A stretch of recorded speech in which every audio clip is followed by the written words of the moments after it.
மக்கட்பேறு அதிகாரம் 7 1. பெருமவற்றுள் யாமறிவது இல்லை அறிவு அறிந்த மக்கட்பேறு அல்ல பிற. பொருள்: அறிவுடைய பிள்ளைகளைப் பெறுவதைத் தவிர ஒருவன் பெறக்கூடிய வேறு பேறுகளில் மேன்மையானது எதுவும் இல்லை. 2. எழுபிறப்பும் தீயவை தீண்டா பழிபிறங்கா பண்புடை மக்கட்பெறின். பொருள்: பழி இல்லாத நற்பண்புகள் நிறைந்த பிள்ளைகளைப் பெற்றால் ஒருவனுக்கு 7 பிறவிகளிலும் துன்பம் தராது. 3. தம் பொருள் என்பதம் மக்கள் அவர் பொருள் தம் வினையான் வரும். பொருள்: தம்முடைய பிள்ளைகளே தமக்கு செல்வம் என்று கூறுவர். அப்பிள்ளைகளின் செல்வம் அவரவர் செய்த நல்வினையால் அமையும். 4.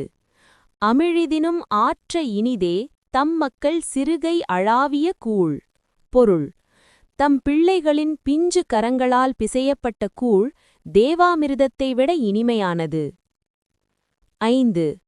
மக்கள் மெய் தீண்டல் உடற்கின்பம் மற்றவர் சொற்கேட்டல் இன்பம் செவிக்கு. பொருள்: பிள்ளைகளின் உடலை தொடுதல் உடலுக்கு இன்பத்தை தரும். அவர்களின் மழலை பேச்சை கேட்பது காதுகளுக்கு இன்பத்தை தரும். 6. குழலினிது யாழினிது என்ப தம் மக்கள் மழலைச் சொல் கேளாதவர்.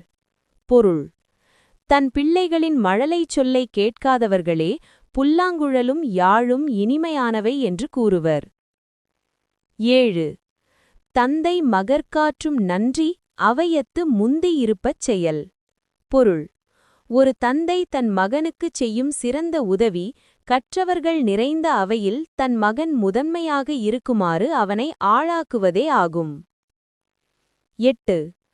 தம்மின் தம் மக்கள் அறிவுடைமை மாநிலத்து மண்ணுயிர்க்கெல்லாம் இனிது. பொருள்: தம்மைவிடத் தம் பிள்ளைகள் அறிவுடையவர்களாக இருப்பது பெற்றோர்க்கு மட்டுமல்லாமல் இவ்வுலகிலுள்ள எல்லா உயிர்களுக்கும் மகிழ்ச்சி தரும். 9. ஈன்ற பொழுதின் பெரிது வக்கும் தன் மகனை சான்றோன் எனக் கேட்ட தாய். பொருள்: தன் மகனை அறிஞன் என்று பிறர் புகழக் கேட்கும் தாய் அவனை பெற்றெடுத்த போது அடைந்த மகிழ்ச்சியை விட பெருமகிழ்ச்சி அடைவாள். 10. மகன் தந்தை காற்றும் உவவி இவன் தந்தை என் நோற்றான்கொல் எனும் சொல். பொருள்: இவனை மகனாகப் பெற இவன் தந்தை என்ன தவம் செய்தாரோ என்று பிறர் புகழும் வண்ணம் நடப்பதே மகன் தந்தைக்குச் செய்யும் கைம்மாறு.